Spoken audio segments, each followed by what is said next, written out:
By what, by whose authority is the theme I want us to look at this morning. I was talking to a friend this week and they said, Doak, you're in the fourth quarter, you better up your game. So maybe I'm in the fourth quarter and I can tell you what I think of you now, right? This is the way I've done it for a long time before I came here. The logistics of the place didn't work that well. And the struggle with sound sometime and all of that, so I've stayed behind the pulpit. So I'm going to experiment in these next few Sundays while we're here to come outside and talk to you, with you hopefully. Today seems sort of an abstract topic. What and whose authority? By what, by whose authority? Do I speak? Does Patricia come and speak in a few months? What does any politician, any religious leader, any cultural leader, by whose authority do they talk? What's their source of truth? What's their source of authority? As children, it seems like we are adaptive personalities. We are really creative little monkeys, and we learn pretty quick how to adapt. And in most cases, our verbalization skills come along with that adaptation.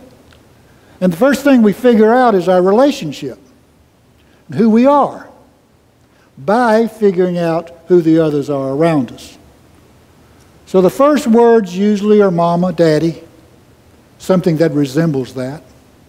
As we mature a little while longer, a little further down the road, it becomes a little bit of a question of autonomy. No. Mama, daddy, first two words, third word, no. How does no becomes easier than yes? But all of us who've been around children, parented children, know that that's a sequence of events. And pretty soon after that, the fourth word is conquered. Why? Why?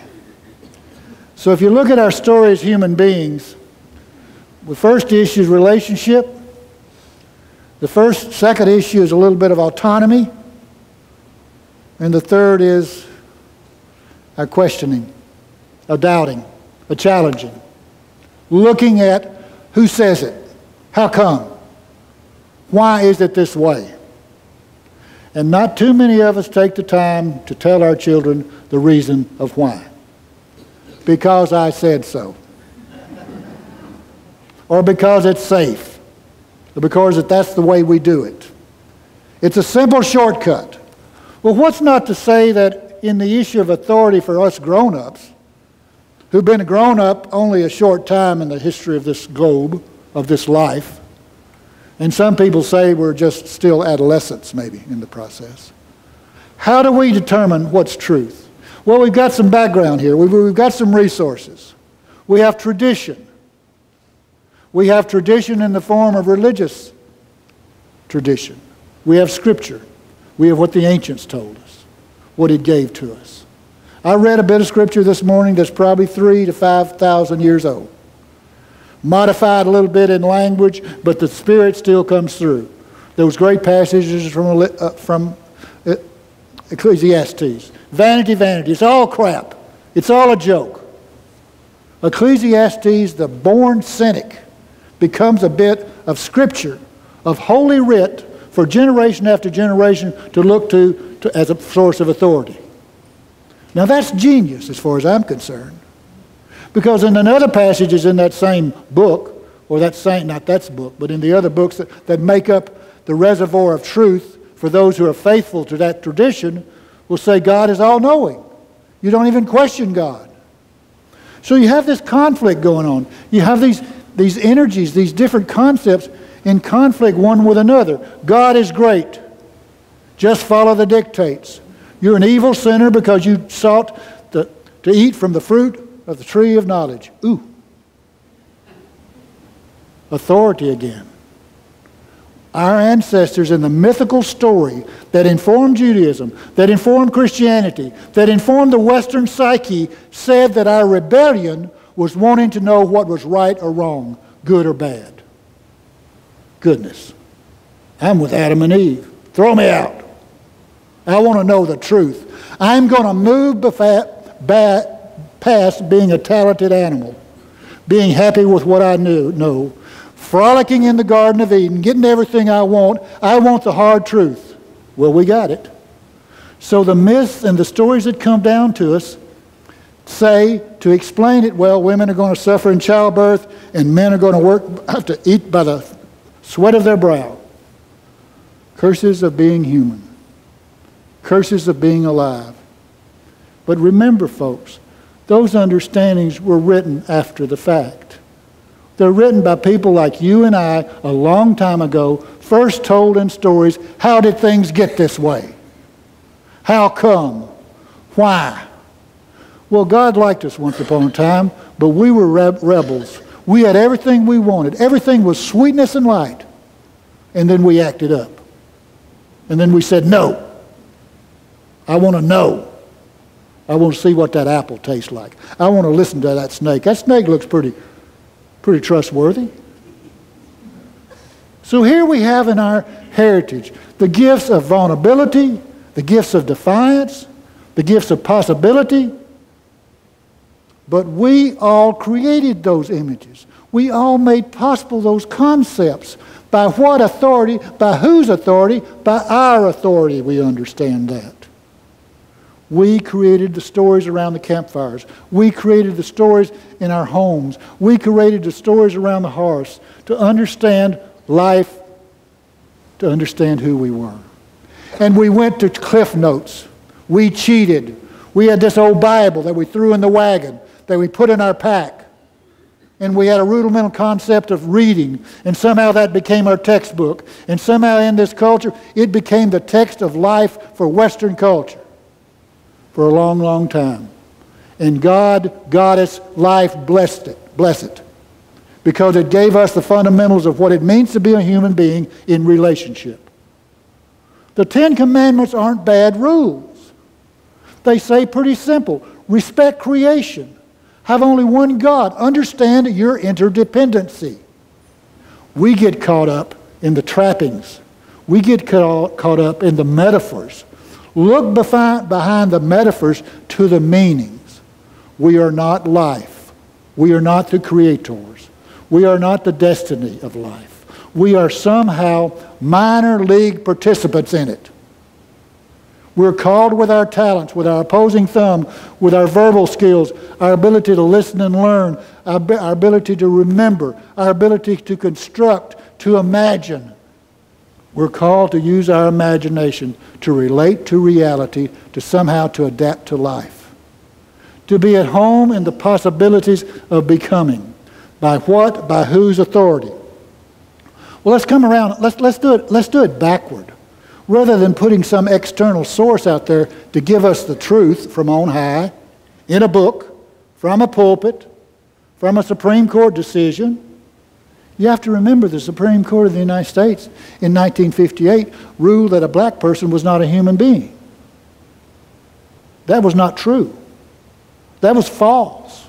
But that was the authority that folks faced in the bloodbath that was the Civil War. So truth is something that's very pliable. It's very changeable. And it depends on how big an army you got to enforce it. And how mean you can be to those who push back against that truth that you hand them. So maybe truth is this. Not some construct, not some set of ideas, not some set of rules, not some set of formula of how life is handed down.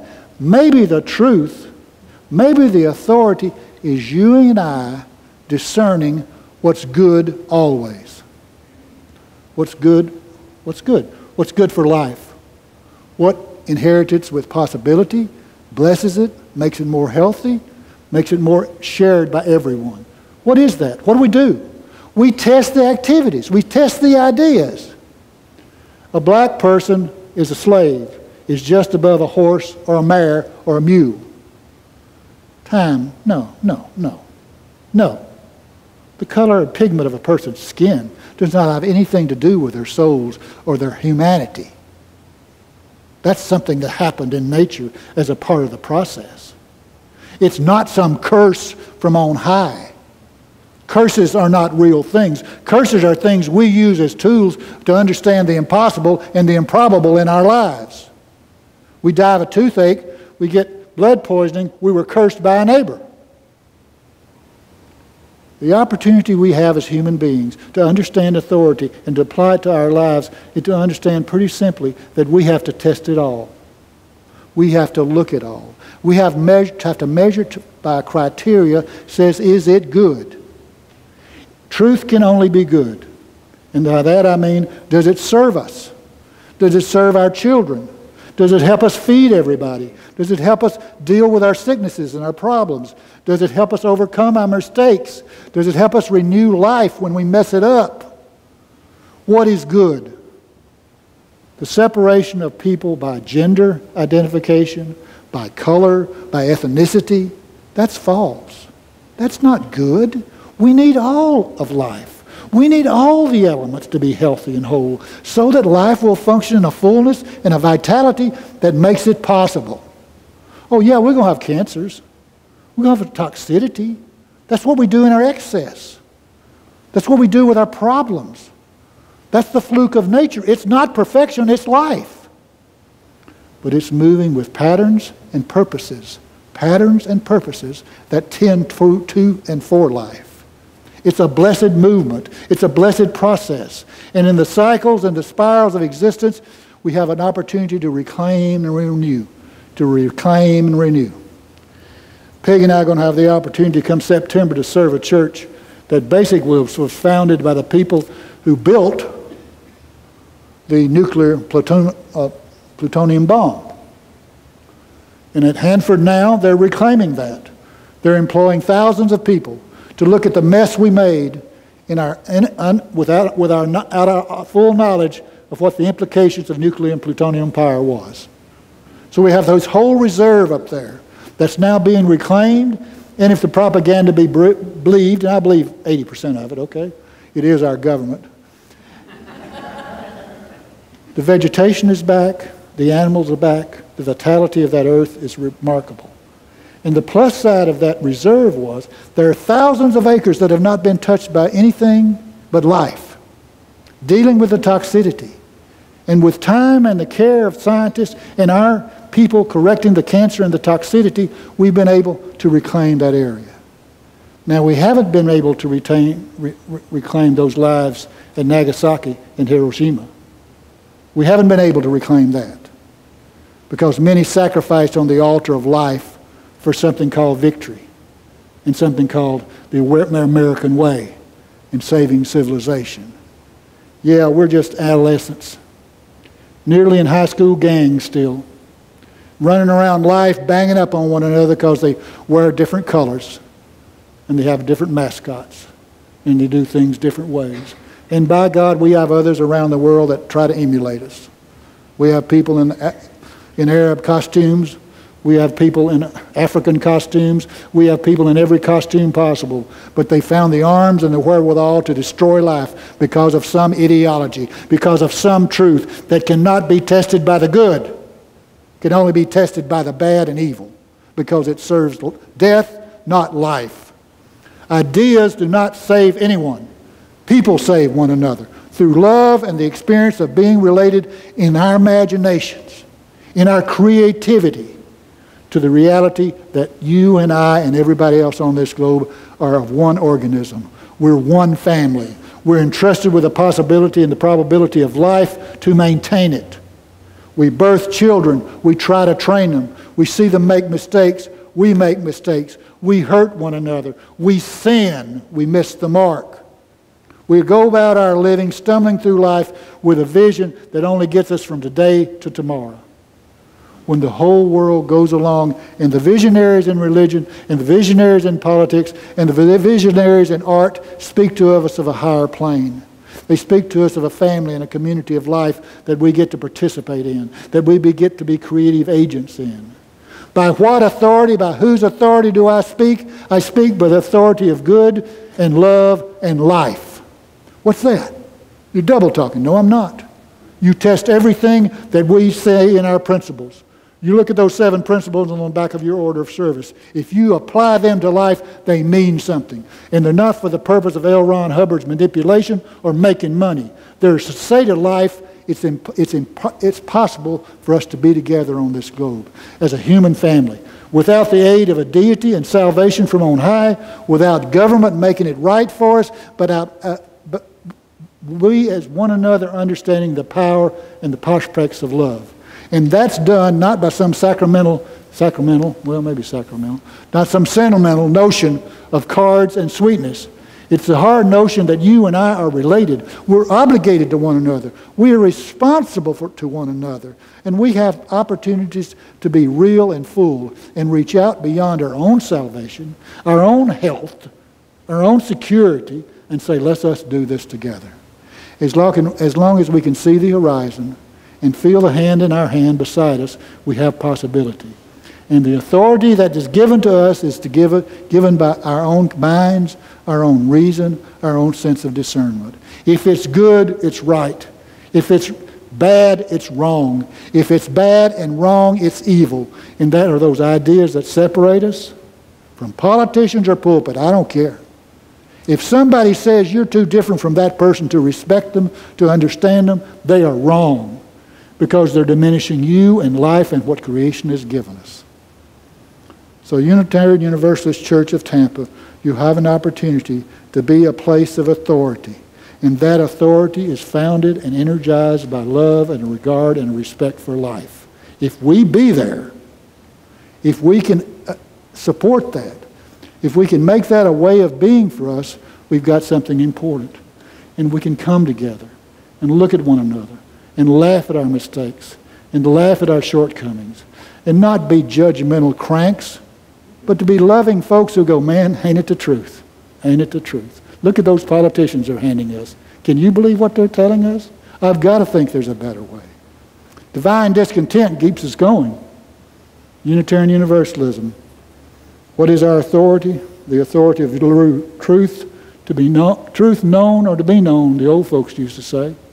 And that truth is tested by the goodness it provides for our living. May it always be so. Take the light with you. Take the possibilities. Take the promises. Take the joy. Have it with you always, a hidden treasure in your heart and your mind and your spirit. You are loved here. Your contributions make it possible what we do here. Let us always stretch out our arms and open our hearts and minds to those who come our way. Go in peace and love.